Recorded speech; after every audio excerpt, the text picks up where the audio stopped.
السلام علیکم۔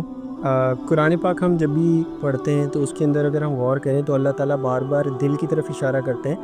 جیسے اللہ تعالیٰ نے قرآن پاک میں جگہ جگہ پر فرمایا کہ دل جو ہے وہ اللہ تعالیٰ سخت کر دیتا ہے انسان کے۔ اسی طرح ہی جیسے اس کی مثال سورہ صف کے اندر ملتی ہے کہ بنی اسرائیل کے بارے میں اللہ تعالیٰ نے فرمایا کہ جب وہ ٹیڑھے ہو گئے تو ہم نے ان کے دلوں کو ٹیڑھا کر دیا، یعنی اللہ تعالیٰ نے بنی اسرائیل کو مس گائیڈ کر دیا پراپر طریقے سے۔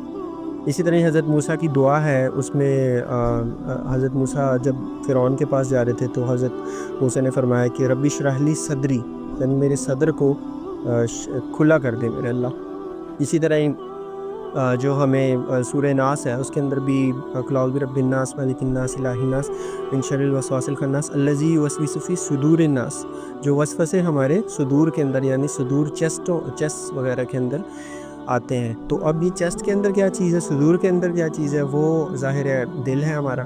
اسی طرح ہی اللہ تعالیٰ نے بہت جگہ پر اسی طرح اشارہ دیا کہ دلوں پر اللہ تعالیٰ پردے ڈال دیتے ہیں، انسان کے دل کو مس گائیڈ کر دیتا ہے۔ یہ چیز اگر ہم سائنٹیفکلی اسٹڈی کریں تو وہ تھوڑی کانفلکٹ کرتی تھی بیسیکلی، کیونکہ ہماری نالج جو ہے بہت لیمیٹڈ ہے۔ تو میں پرسنلی یہ سوچتا تھا کہ اللہ تعالیٰ بار بار دل کی طرف اشارہ کیوں کرتے ہیں، جبکہ ہمارے سارے ایکشنز جو ہیں وہ دماغ کنٹرول کرتا ہے۔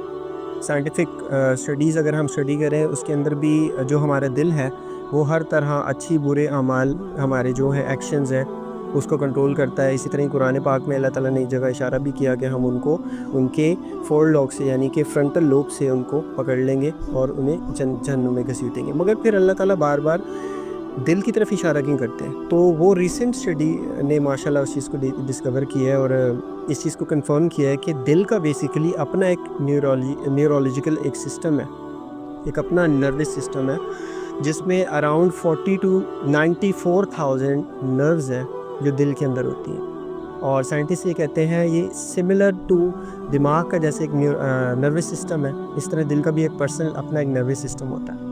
اسی طرح ہم اگر غور کریں تو کئی چیزیں ہمارا دل ایکسیپٹ کر رہا ہوتا ہے، دماغ نہیں ایکسیپٹ کر رہا ہوتا۔ تو سبحان اللہ، آج تک ہم لوگ یہی سمجھتے ہیں اور سمجھتے رہے ہیں کہ ہر چیز دماغ کنٹرول کر رہا ہوتا ہے، پر اللہ کی ذات شروع سے یعنی 1400 سال پہلے یہ چیز کلیم کر چکی اور بتا چکی کہ انسان کا دل جو ہے وہ مس گائیڈ ہوتا ہے، دل جو ہے وہ چیزوں کو کنٹرول کرتا ہے۔ اسی طرح کئی چیزیں ایون کہ ہمارا دماغ ایکسیپٹ بھی کر رہا ہو، پر دل اگر اس کو ایکسیپٹ نہیں کرتا تو ہم اس چیز کو فالو نہیں کرتے۔ تو سبحان اللہ، یہ ایک قرآن کا بہت بڑا میریکل ہے جو ریسنٹ اسٹڈیز میں ماشاءاللہ ڈسکور ہوا ہے۔ تو ہمیں چاہیے کہ ہم قرآن کو اس طرح سے پڑھیں جیسے اللہ تعالیٰ نے ہمیں سمجھانے کی کوشش کی ہے۔ اللہ تعالیٰ میرے اور آپ کے علم میں اضافہ فرمائے اور اللہ تعالیٰ ہمارے دلوں کو سیدھے راستے پر لگائے، جیسا کہ نبی صلی اللہ علیہ وسلم